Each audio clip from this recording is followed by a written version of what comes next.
Today's movie is brought to you by people with a higher production budget than the makers of Killer Crocodile 2.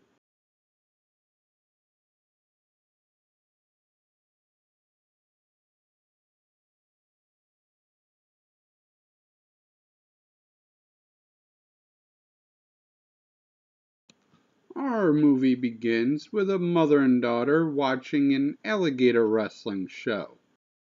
By the way, folks, you can get your own genuine Florida baby alligator and other Seminole souvenirs at the concession stand right above it. Okay, you get yourself a genuine alligator at the stand back there. All you think about is a big man. Oh, don't worry. They could do without the fake blood. It's real, Mama.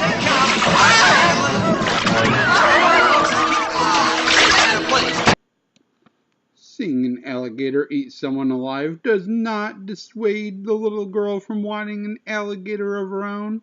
She gets a baby alligator and names it Ramon. Dad is not happy about this purchase and flushes the alligator down the toilet. Now, what are you going to do with it? I'm going to get rid of it. This alligator turns behind a closed hammer And what are you going to tell Marissa? We tell her we found it dead like we did with a hamster. No, Bill. We'll give him a burial, let's see.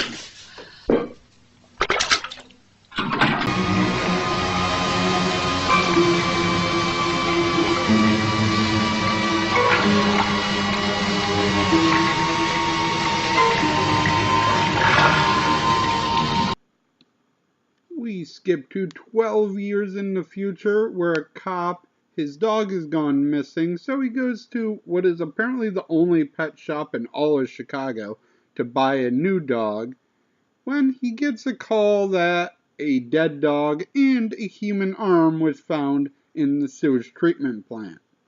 Hey, looks like it was chewed up. Yeah, it's working man's hand. We'll get some scrapings off these calluses. Anything else? Yeah, they found a Lhasa apso floating in the same sludge tank. What is it, some kind of pooch? Yeah, some kind of dog. They got a line on who it might be. Uh-huh.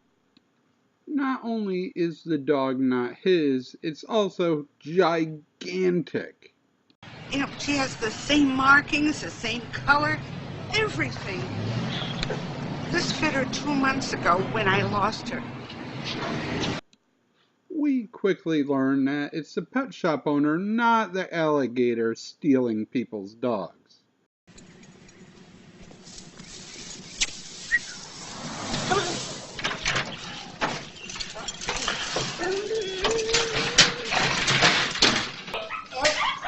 I'm gonna need a lot more of those for this experiment.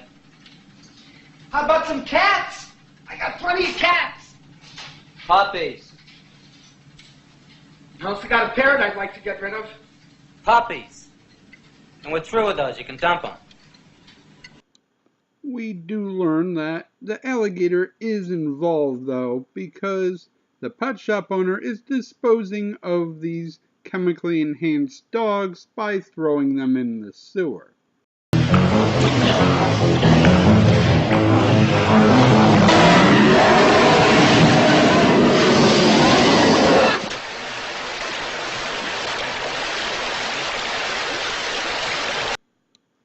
Our cop decides to go into the sewers to investigate these murders, but in his last city, his partner died and everyone blames him, so he has a hard time finding someone to help him.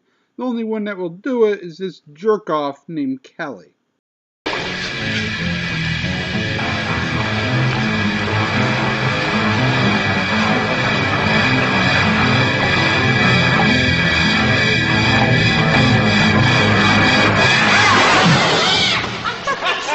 You asshole. Really? A jump scare, Kelly? Well, you're just gonna have to fucking get eaten now.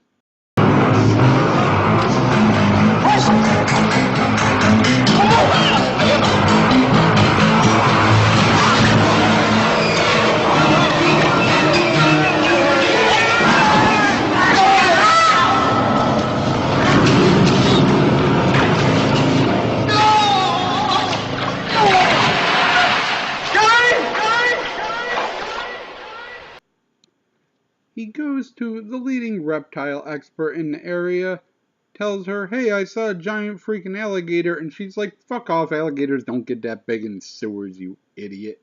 The largest one ever recorded was around 15 feet. In a sewer, it's not possible. Even in a zoo, they don't grow full size. He was bigger than that. Excuse me. He was huge. Tell me something, miss. Are these, your snakes? No, they belong to the university. I have a couple of non-poisonous species at home, though. It was bigger than 15 feet. An alligator half that size would starve in a week. Until a reporter is killed taking a picture of the alligator, and then now she's totally Team Alligator.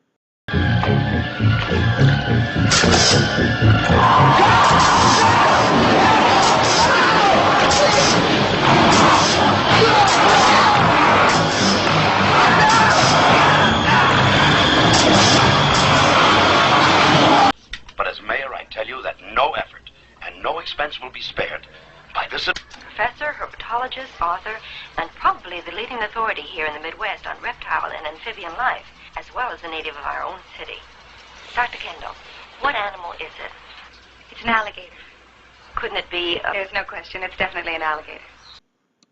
Oh, and she's a little girl from the beginning. It's totally Ramon eating all these fucking people.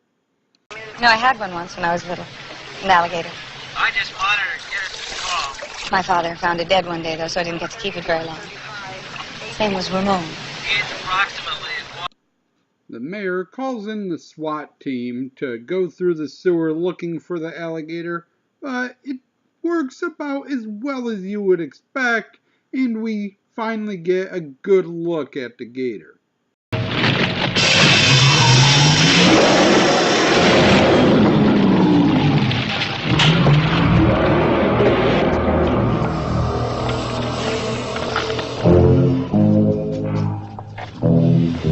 That's the one on the TV!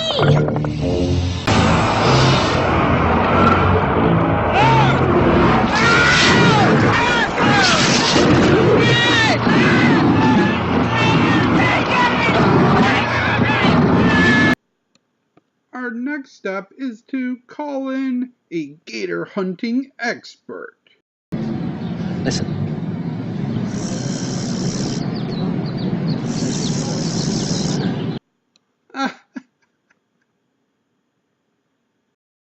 Come spring, and it'll give off with a sound, something like this.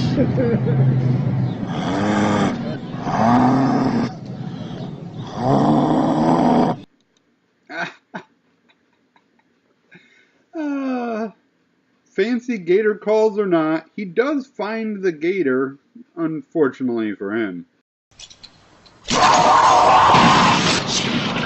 Got him?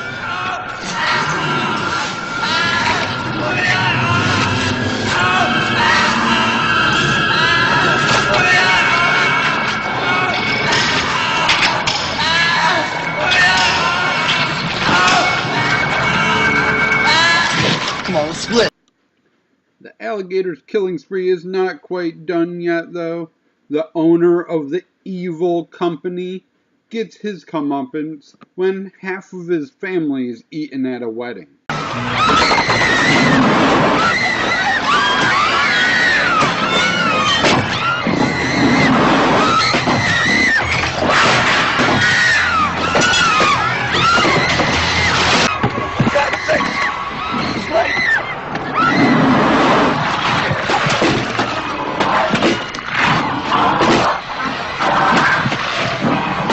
Get the hell out of here!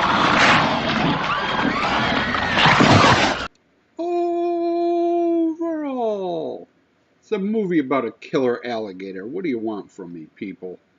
Lots of blood and death, overacting moments, humorous little asides. It's everything you want from these kind of movies.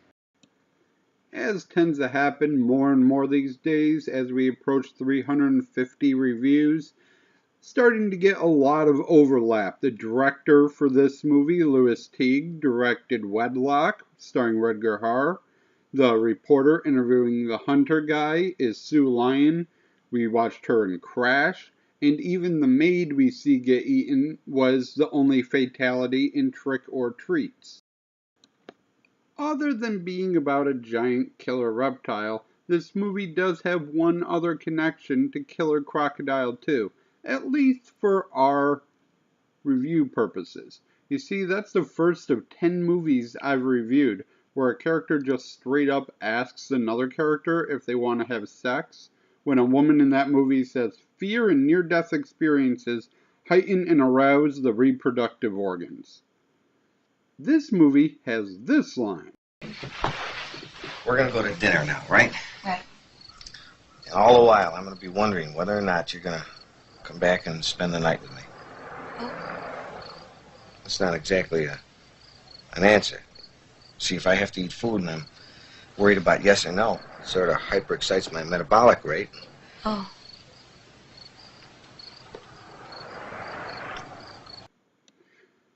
Thank you for watching. Remember that straight up just asking for sex in movies so far has a perfect 10 for 10 record. And as always, I shall try to do better next time. Here's your bonus clip for today's movie.